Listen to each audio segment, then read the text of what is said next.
Hey there, where are you watching from? Drop your city in the comments. You still rent that tiny apartment? Erica's voice cut through the conversation like a serrated knife wrapped in a velvet napkin. It wasn't a question. It was a goddamn trap. Dipped in condescension and served with a Chardonnay chaser.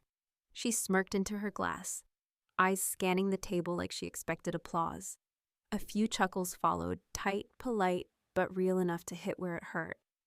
And I didn't say a word. I just picked at the skin of my roast chicken and felt my jaw lock like a vice. But then Grandma, from the far end of the table, quiet, regal, 70 years of pearls and family secrets, looked at me, dabbed at her lips with her cloth napkin, and said in that measured, deliberate voice of hers, "Didn't you just buy a whole building?" Silence. Not the soft, graceful kind you get during a toast or a prayer. No, this was dead air. This was the kind of silence that swells with heat behind the eyes and the crackle of egos bruised in real time. Forks froze midair. My father cleared his throat like he'd swallowed a pine cone. My mother blinked 3 times in rapid succession, like that would restart the room. Even Erica looked stunned for a beat, her smirk breaking into a confused little twitch. No one looked at me. They all looked through me. And just like that, I became someone else at that table. Someone they didn't quite recognize. I wasn't Jenna, the struggling little sister, or Jenna who never quite figured it out, or Jenna with the overpriced 1-bedroom and the dead-end job. For the first time in a long time, I wasn't the punchline. I was the goddamn question mark. Let me rewind. This was supposed to be a simple family dinner. We were celebrating my dad's retirement, 42 years as an insurance executive, a man who carried a briefcase like it was a badge of honor and referred to email as that damn machine mail. The Carter house was as sterile and well-preserved as ever, granite countertops that no one used, family portraits that hadn't been updated since the Bush administration, and the faint smell of lemon polish that clung to everything like a polite ghost. I hadn't been home in over a year, not out of spite, not really, more out of self-preservation. Every visit had felt like a performance review. How are you doing? What do you do again? When are you going to meet someone? Is that still your car? All from people who hadn't called once during the worst year of my life. But I came this time, maybe out of guilt. Maybe because part of me still wanted to belong. Erica, of course, arrived in a white SUV the size of a boat, wearing a silk blouse that probably cost more than my monthly rent back when I actually paid rent. Her husband, Luke, trailed behind her like an obedient golden retriever. Their 2 daughters came in like a parade, hair ribbons, matching shoes, and a kind of soft entitlement that made you want to throw a chair. Erica kissed our mother on the cheek and air-kissed Grandma, and then she spotted me and lit up with that fake, high-pitched joy. "Jenna, you look so cozy." Cozy. That word stuck with me like a splinter under the skin. Dinner was exactly what you'd expect. Passive-aggressive comments tucked between salad courses, stories about Erica's gifted children, nods of approval for Luke's new promotion. No one asked me about work. No one asked me about anything. I was background noise. Until she dropped the line about my apartment. She's said things like that before, plenty of times, always coated in sugar. "You really don't need that much space when you live alone, do you?" Or, "It's so bohemian, your lifestyle, so authentic." It was always a joke, but it was never funny, not really. It was a reminder, a little jab. We're better, we're winning. So this time, when she dropped the tiny apartment bomb, I braced for impact. I didn't expect the counterstrike to come from Grandma. She didn't raise her voice. She didn't even look smug. She just looked aware, like she'd been sitting on the truth for longer than I knew. "Didn't you just buy a whole building?" she repeated, like it was an innocent observation, like we were discussing the weather. I met her eyes, those pale blue eyes that had watched me cry at 16 when Erica called me a charity case in front of her friends. Eyes that had seen things in this family that no one else would talk about. She knew. Somehow she knew. Erica coughed. "Wait, what is she talking about?" I didn't answer. I just took a sip of my water and let the silence stretch. I watched them all squirm. My mother reached for her wine. My father stared at his plate like it might contain a map out of this conversation. Luke looked like he wanted to disappear into his dinner roll. Erica, though? Erica looked betrayed. Like I'd stolen something from her. Like the role she'd spent her whole life playing suddenly didn't mean anything anymore. Here's the part that might make you judge me. I liked it. Just a little. See, they'd spent years writing my narrative for me. Jenna, the underachiever. Jenna, the creative one who never quite launched. They never asked me about the nonprofit I co-founded. They never cared about the freelance contracts I worked until 2 a.m. to land. They didn't know about the foreclosure auctions, the renovation debt, the sleepless nights I spent wondering if I'd made a colossal mistake. Because none of that mattered to them. Not unless it came with a press release and a glossy Christmas card.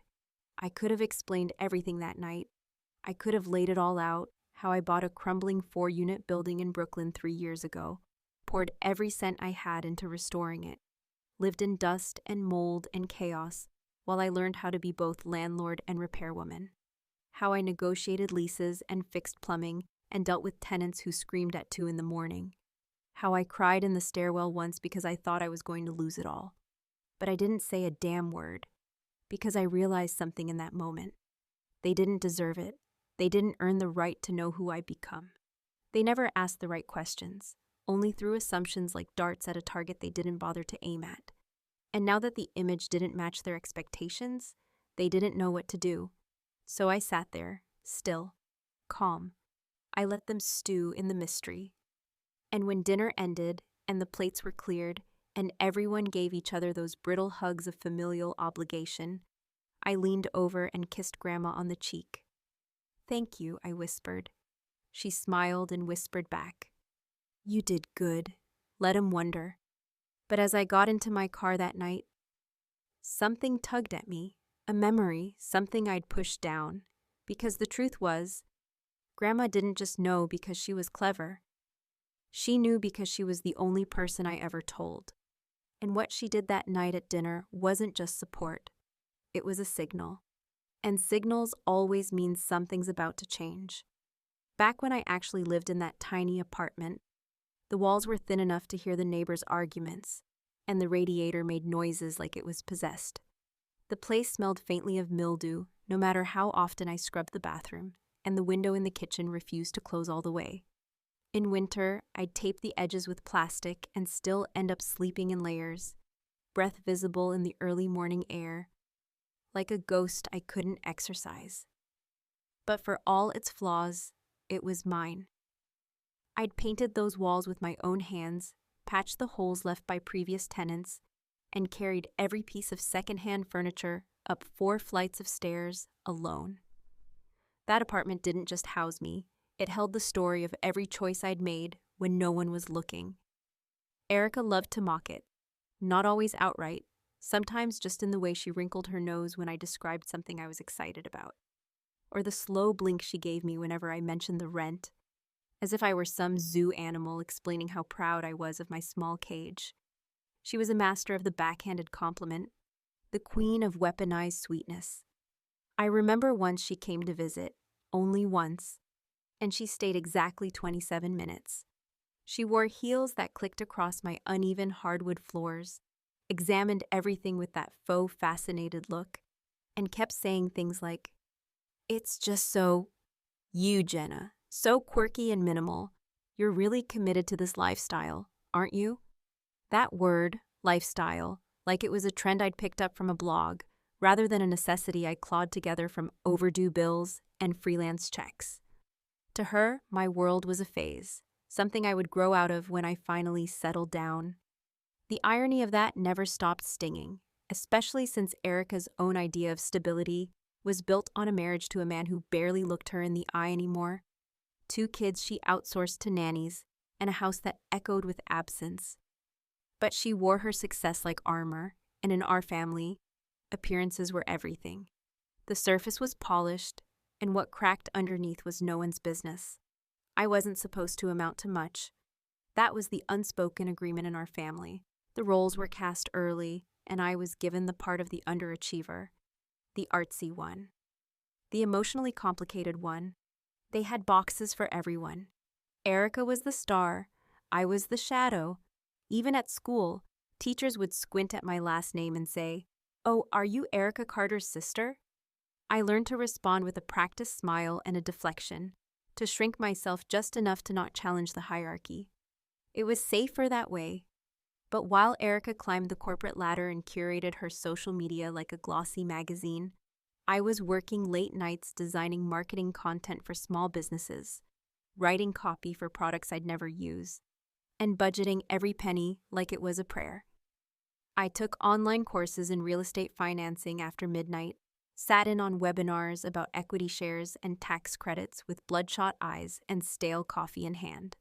I learned the ugly, tedious, brutal mechanics of money not because I wanted to be rich, but because I was sick of being at the mercy of people who were. The hustle wasn't glamorous. There were months when I survived on pasta and canned soup, skipped dentist appointments, ignored birthday invites because the subway fare alone would have blown my budget. And yet, in that tiny apartment, I built something.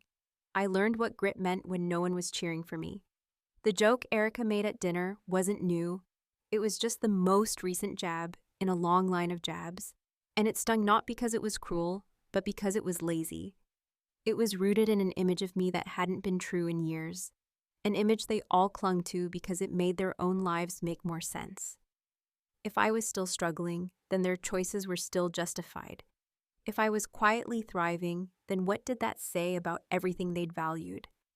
I remember the exact day the apartment joke stopped being funny to me. It was the day I stood in front of that condemned 4-unit building on 6th Street in Brooklyn, staring at the crumbling facade, listening to the broker tell me, "You'd be insane to buy this," while I silently ran the math in my head. I had no business doing it. My savings were barely enough for the down payment, the plumbing was ancient, and the roof leaked like a sieve. But something in me knew I couldn't keep waiting for a seat at someone else's table. I needed to build my own damn house. So I did. I worked 3 jobs for 2 years, juggled insane hours, and dealt with contractors who ghosted me mid-renovation. I dealt with building inspectors who treated me like I was playing dress-up, and tenants who tried to skip rent. But slowly, painfully, that building started to look like a future. I lived in the worst unit, with exposed pipes and a broken heater, while I fixed the others. I painted, patched, drilled, and cursed. I learned to talk to city officials, to navigate tax codes, to hold my ground when people assumed I didn't know what I was doing. I didn't post any of it online. No inspirational montages, no celebratory captions, just me, quietly becoming someone they wouldn't recognize. And I kept it to myself. Part of me was scared they'd mock it. Part of me was scared they wouldn't care. But the bigger truth, the more uncomfortable one, was that I didn't want to share it with people who'd never believed in me. I didn't want to offer my triumphs like olive branches to people who'd laughed at my starting line. It felt like handing out invitations to a party they never helped me plan. So when Grandma said what she said, I wasn't just shocked. I was exposed. She had peeled back the curtain I'd drawn, and suddenly everyone was squinting into the light, trying to reconcile the image of me they had clung to with the reality that had just slapped them across the face. And I stayed quiet, not out of spite, but because I knew they needed that silence more than they needed my words. Let them fill in the blanks. Let them sweat through the uncertainty. Still, after dinner, I couldn't shake the feeling that something had shifted. Not just in how they saw me, but in how I saw myself. I wasn't hiding anymore. I wasn't shrinking. I was finally taking up space. And it rattled them, but it also rattled me. Because if Grandma knew, that meant our secret was no longer just mine. And secrets, once spoken, have a way of unearthing everything you thought you'd buried. There's a strange kind of power in being underestimated, the kind of quiet leverage that lets you operate in the shadows while everyone else is busy sizing you up against a ruler they invented. Over the years, I learned that staying silent was its own kind of survival. Not the coward silence, but the kind that listens carefully, observes patterns, remembers who laughed at your ideas, and who only called when they needed something. When you grow up the second daughter in a family obsessed with appearances, and your older sister seems to eat gold and breathe praise, you learn early on how to play the long game. My silence wasn't passive. It was curated, deliberate, a slow-burning rebellion against a system that never expected me to win. Even when I finally bought the building, even when the loan cleared and the keys were in my hand, even after the first tenants moved in and the rent checks started showing up, I told no one in my family.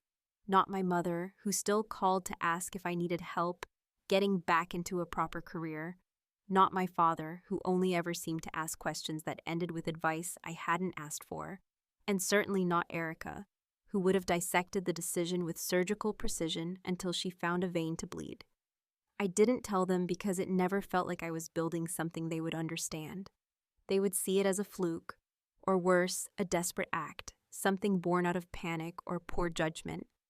Because in their eyes, success only came in the form of neatly packaged achievements, degrees, marriages, promotions, property in the suburbs, with manicured lawns and black SUVs that matched the mailbox. To them, what I had done would never register as a victory. It wasn't glossy, it wasn't conventional, it didn't come with applause, and frankly, I didn't need theirs. The people who did know, the ones who had seen me lose sleep over zoning permits, who watched me show up to city planning meetings in boots covered in construction dust. Those people were my circle. They weren't blood, but they saw me. They believed in what I was trying to build. There was an older guy named Luis, a retired electrician who lived 2 blocks from the building and who'd walk over on Sunday mornings just to help me troubleshoot the breaker box. There was Clarice, the tenant in Unit 3, who brought me coffee every time I was fixing something upstairs, and who once told me, you know, it's not normal for a landlord to actually give a damn. And then there was me, exhausted, often terrified, but stubborn enough to push through. Every mistake I made, I paid for in sweat and dollars. When the contractor bailed halfway through the plumbing work and left me with 2 gutted bathrooms and a half-built shower, I didn't call my father for advice. I stayed up all night on YouTube, watching tutorials, reading code violations, and begging plumbers on Craigslist to give me 15 minutes of their time. When the tenants in Unit 1 threatened to sue over mold that I didn't even cause, I hired a specialist, paid through the nose, and slept on the floor of my friend's studio while repairs dragged on for weeks. I lost count of how many times I asked myself if it was all worth it.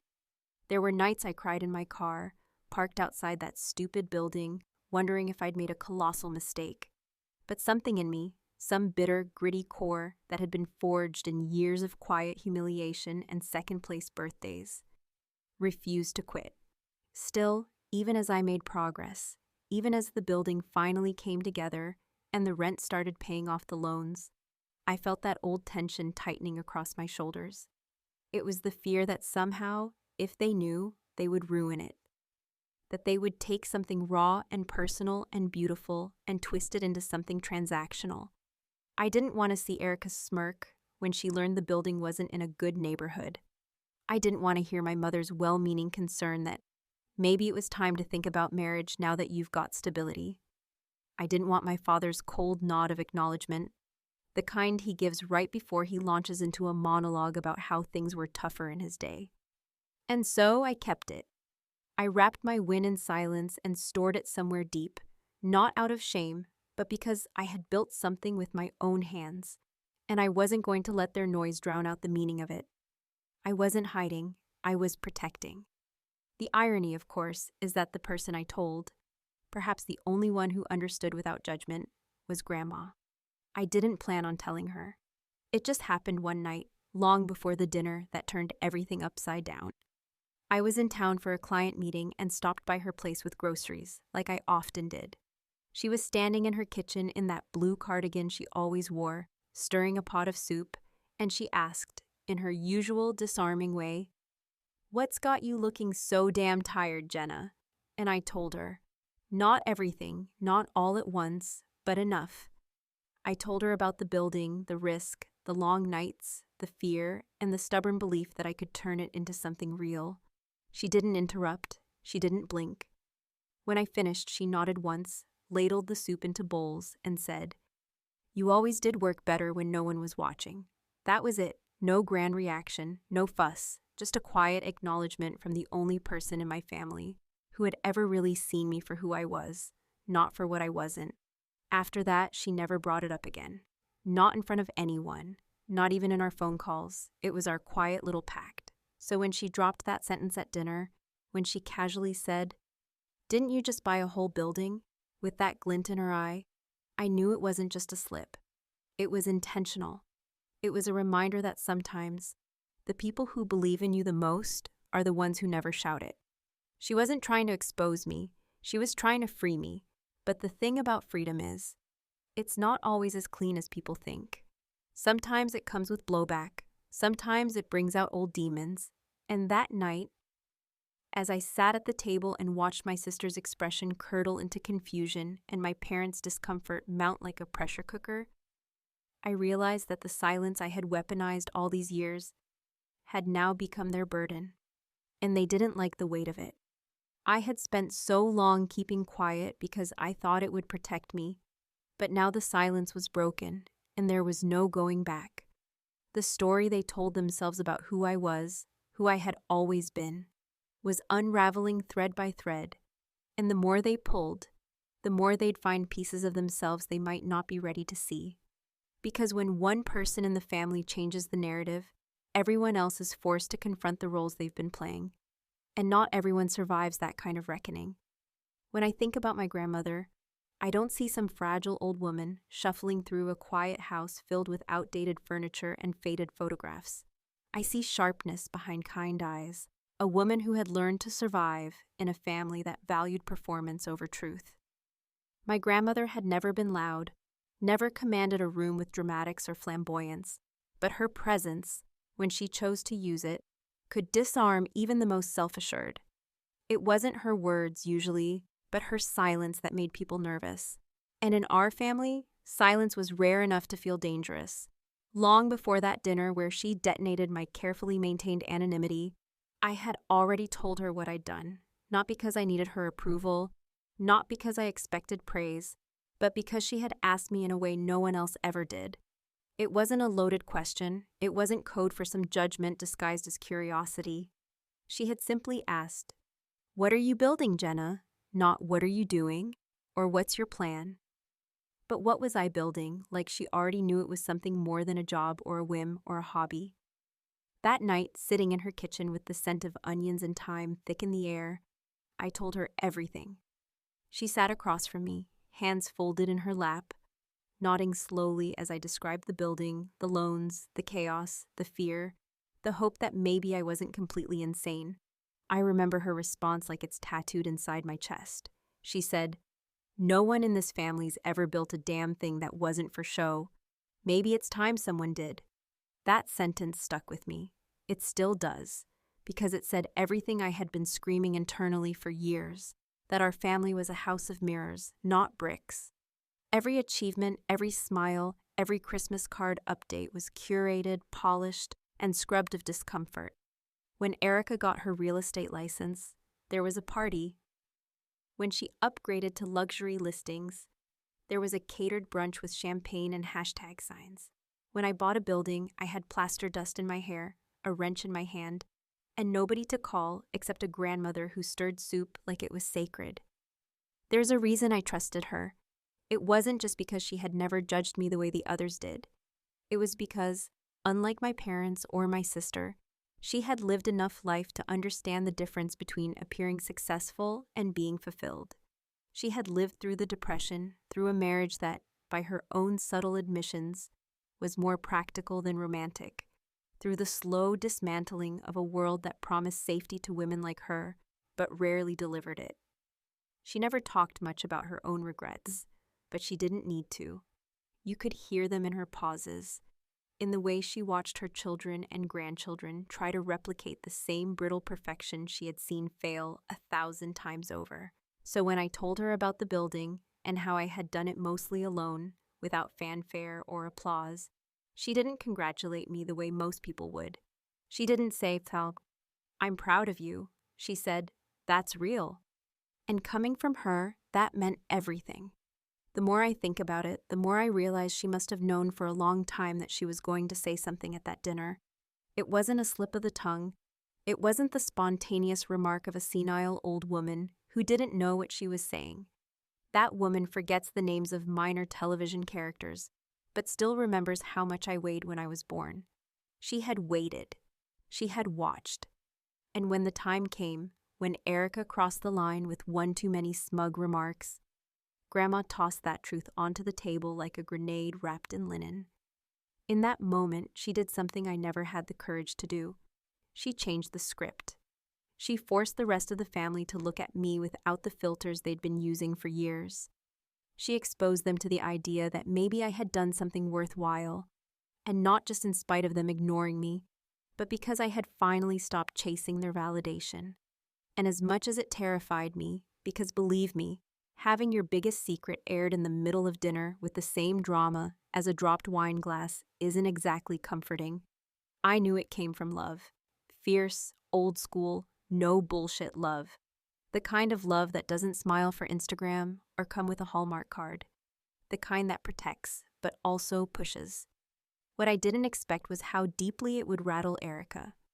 After the dinner ended and everyone made their awkward goodbyes, Erica barely looked at me. She hugged our mother, air-kissed our father, thanked Grandma for the meal, and then walked right past me like I was invisible again.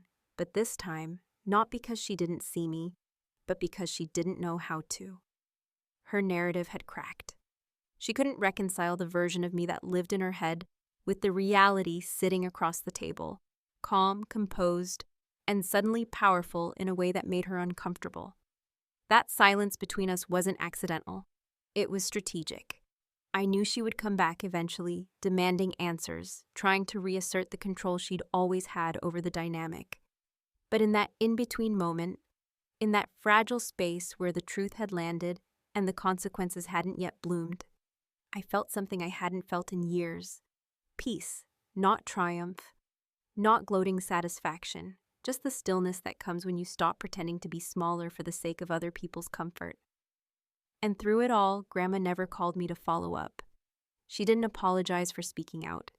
She didn't ask for permission. She simply went on with her life, probably drinking tea and finishing crossword puzzles, knowing she had said exactly what needed to be said.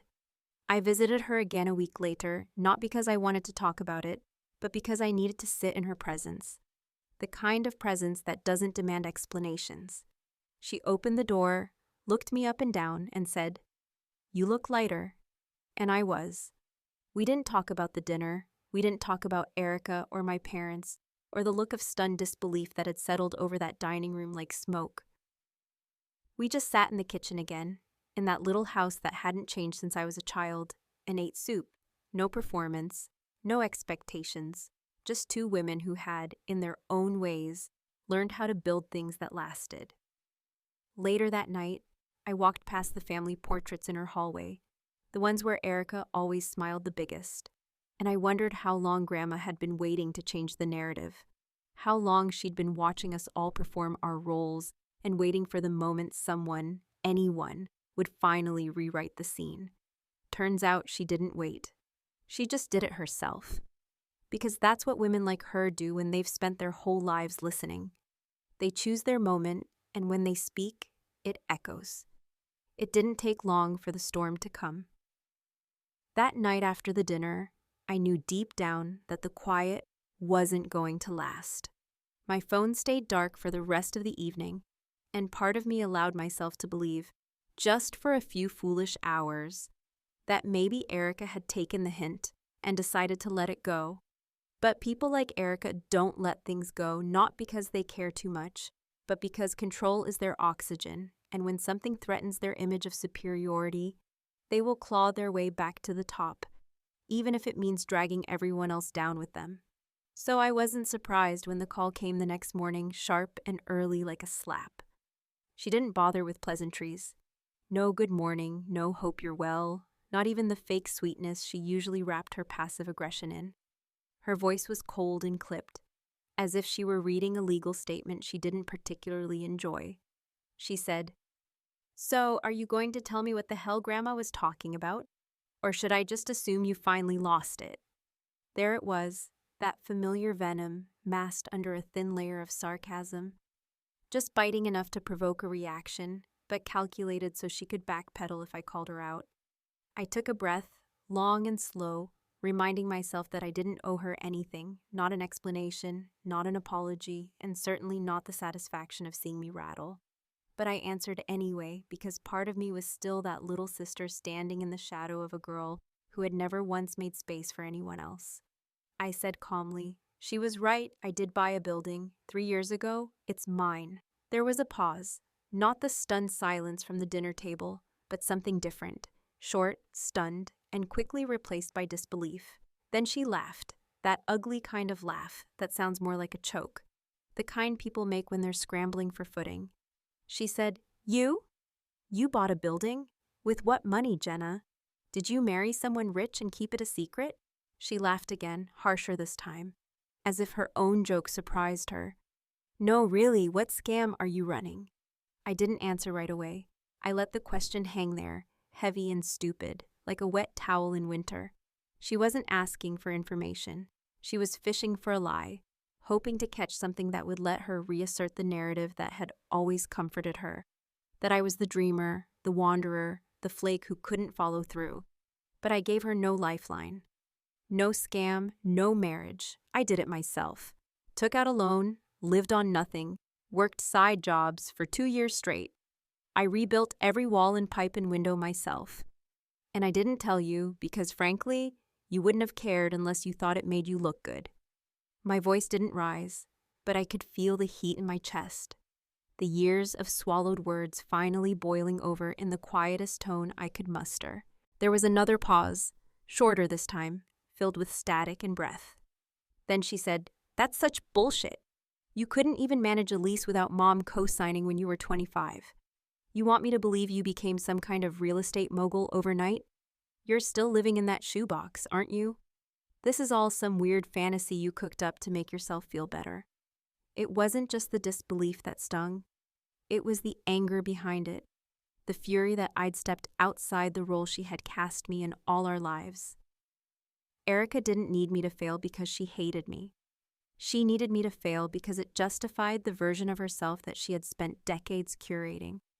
If I could succeed without her rules, without the spreadsheet marriage and the corporate ladder and the picture-perfect facade, then what did that say about her choices? What did it say about the sacrifices she had made for a life she maybe didn't even want?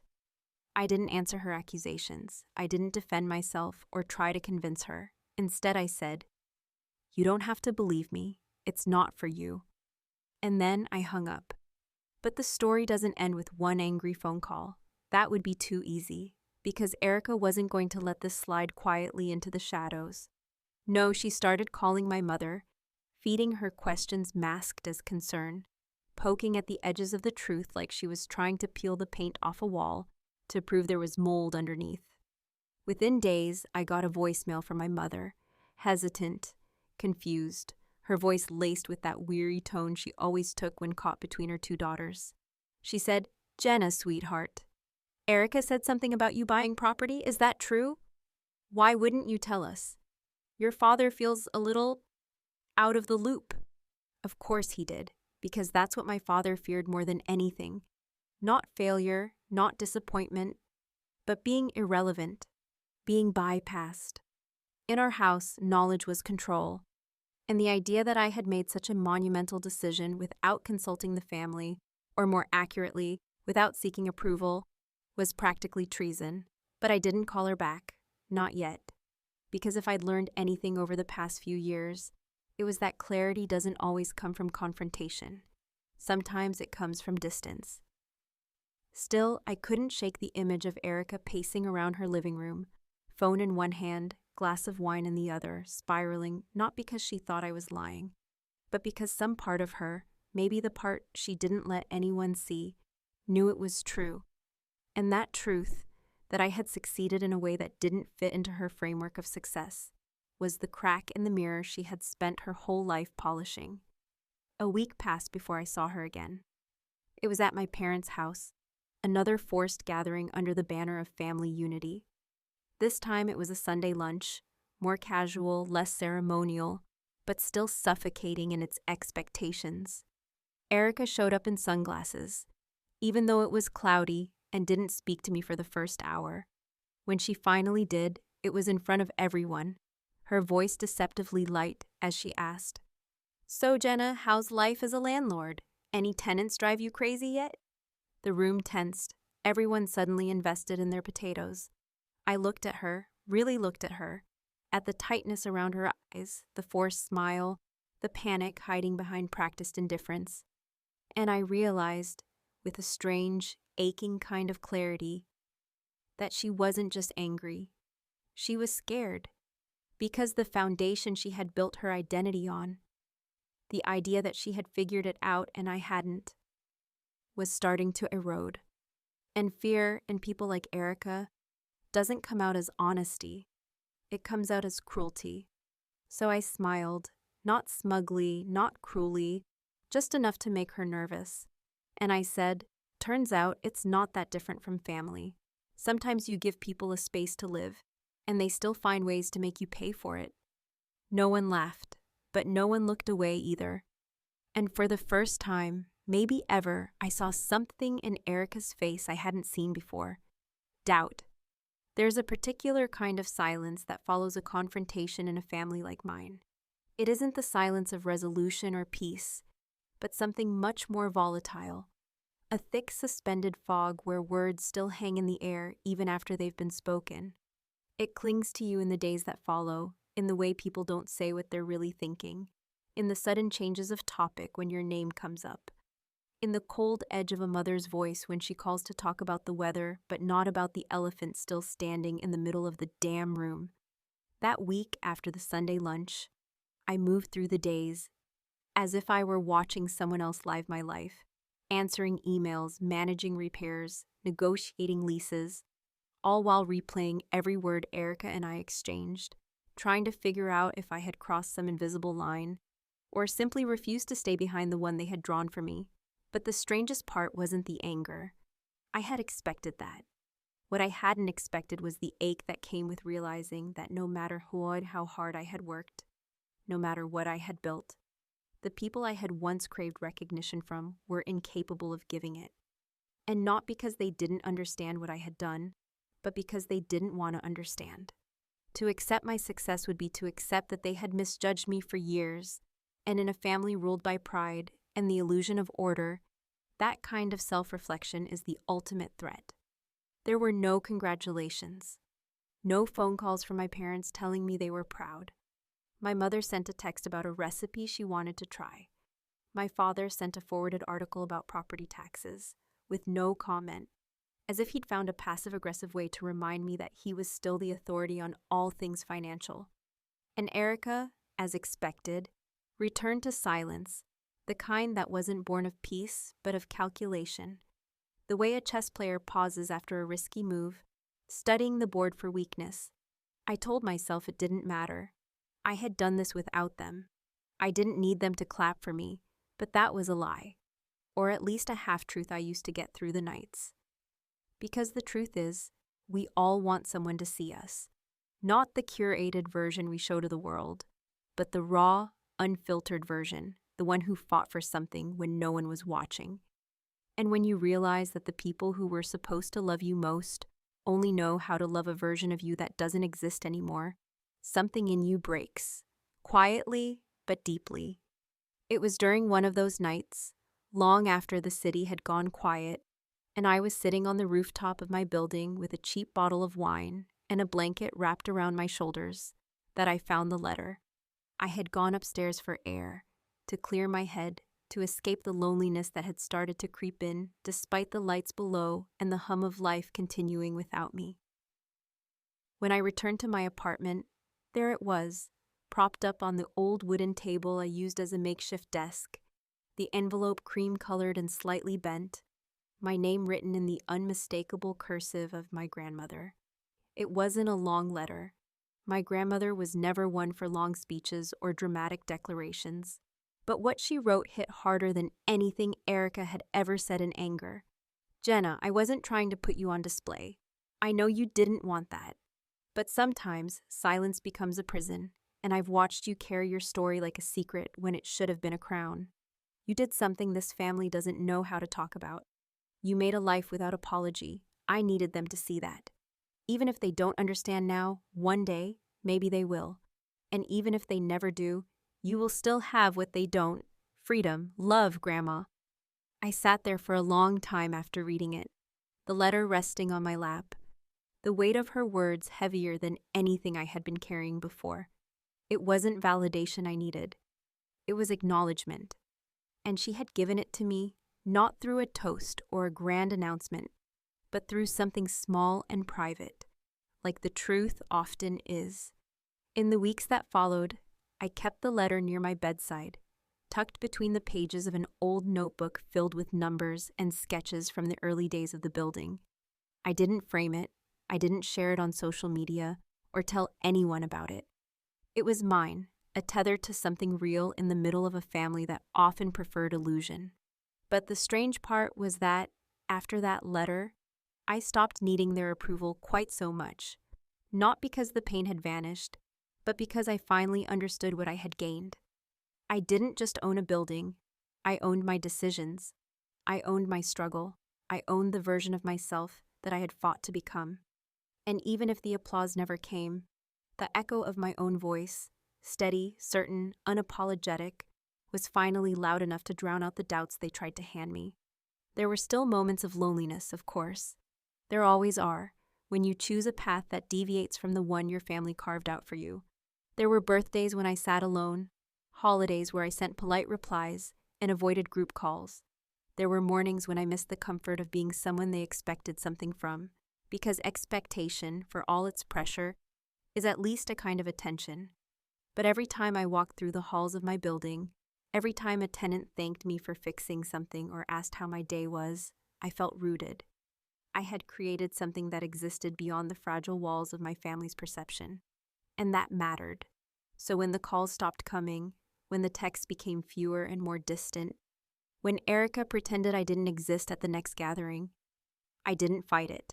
I didn't chase them. I let them sit in their silence, just as I had once sat in mine. The difference now was that mine was full of truth, and theirs was full of fear. There's a peculiar weight that settles into your bones when you realize that peace doesn't come with fanfare, that healing doesn't arrive like a thunderclap or some glorious epiphany, but rather inches forward quietly, with the patience of moss growing through cracks in stone. I used to think there would be a moment, some cinematic sweeping scene, where everything would click into place, where my family would look at me and truly see me. Not the version they created to make themselves feel better, but the real me, the woman who had scraped herself together from dust and debt and long, lonely nights of doubt. But that moment never came. And now I understand that maybe it was never supposed to. Sometimes you build a life not to prove anything, not even to heal old wounds, but simply because you're tired of standing still while the world keeps moving without you. And that's exactly what I had done. I moved. I chose motion over stagnation, truth over performance, substance over appearance. In doing so, I had walked away from the version of family that kept score like it was sport and defined success in square footage and last names on party invitations. I had stepped off their path, and though it left me walking mostly alone, the silence of solitude was less suffocating than the noise of pretending. That doesn't mean I didn't ache. There were days when I stood in the middle of my apartment, surrounded by the kind of quiet that feels cavernous, and wondered if I had chosen wrong. Not because I missed being the black sheep, not because I wanted their approval back, but because I missed the illusion of inclusion, the comfort of at least being part of the conversation, even if only as a cautionary tale. It's a strange thing to admit, that sometimes you miss even the ways you were dismissed, because it means acknowledging that part of you still wants to belong to something, even if that something never really saw you. But those moments didn't define me. What defined me were the mornings I opened my blinds and looked out over the block I had planted roots in, the tenants I had come to know by name, the small business downstairs that now thrived, because I had chosen to lease to them instead of flipping the unit for more profit. What defined me were the emergency repairs I handled without complaint, the meetings with city officials where I held my own, and the community board letters of support I received without asking. My success didn't look like magazine spreads or viral moments. It looked like consistency, like knowing that I had turned a broken building into a functioning home for 4 families, like having the keys to something that no one could take from me. Erica never called again. Our parents eventually stopped asking about the two of us in the same breath. Family gatherings were restructured in subtle ways: separate tables, staggered arrivals, conversations that tiptoed around anything deeper than weather and gift exchanges. And in some twisted way, I think that was their peace offering: silence as avoidance, distance as diplomacy.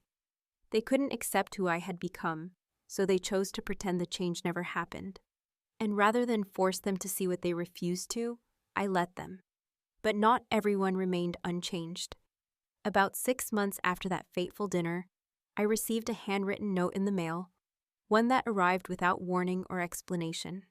It was from my niece, Erica's oldest daughter, the one who always used to roll her eyes at family dinners and sneak glances at me like she was trying to decode some puzzle. She wrote, "I know we've never talked much, and I probably wasn't supposed to send this, but I just wanted you to know that I think what you've done is amazing.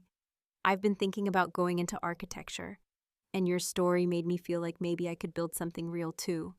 The note was short, barely more than a paragraph, but it cracked something open in me. A realization that even if my family couldn't shift, maybe the generation after them could. I wrote her back, not with advice or platitudes, but with a simple invitation to come to see the building sometime, to walk through the halls, to see what happens when you stop waiting for permission and just start. I never heard back, and maybe I never will, but the fact that she reached out at all meant that the silence hadn't been wasted. Somewhere in that house of mirrors, one reflection had looked a little different. That was enough for me. As for Grandma, we still had our quiet rituals. I visited her twice a month, always with groceries and updates, though she never asked for either. We talked about books, about the garden, about how people lose track of themselves when they're too busy trying to be someone else. She never brought up the dinner again, not even when I did. But sometimes, when I spoke about my tenants, or the latest issue with the boiler, or how I was thinking of buying a second property in a few years, she would smile in that knowing, proud way that only she could. And so here I am, living in a building I once feared would destroy me, surrounded by the hum of life that doesn't need to be loud, to be real. My phone doesn't ring with family gossip, and the group texts have grown quiet, but in their place are different sounds. The laughter of kids playing in the courtyard, the footsteps of neighbors I know by name, the click of keys in my own lock. These are the sounds of a life I chose, a life I built, a life I don't regret, not even a little. There are still questions I can't answer. What would have happened if Grandma had stayed silent? Whether Erica will ever see me for who I am? Whether I will ever truly stop longing for a kind of family that never existed? But the truth is, not all stories need to end with resolution. Some of them are meant to leave us asking, meant to leave us wondering, meant to leave us sitting in that uncomfortable space between disappointment and grace. Because not every victory comes with applause. Some come with the quiet closing of a door you never intend to open again. And some, the most honest ones, come when no one is looking and you're finally able to say, without shame or explanation, that you are enough.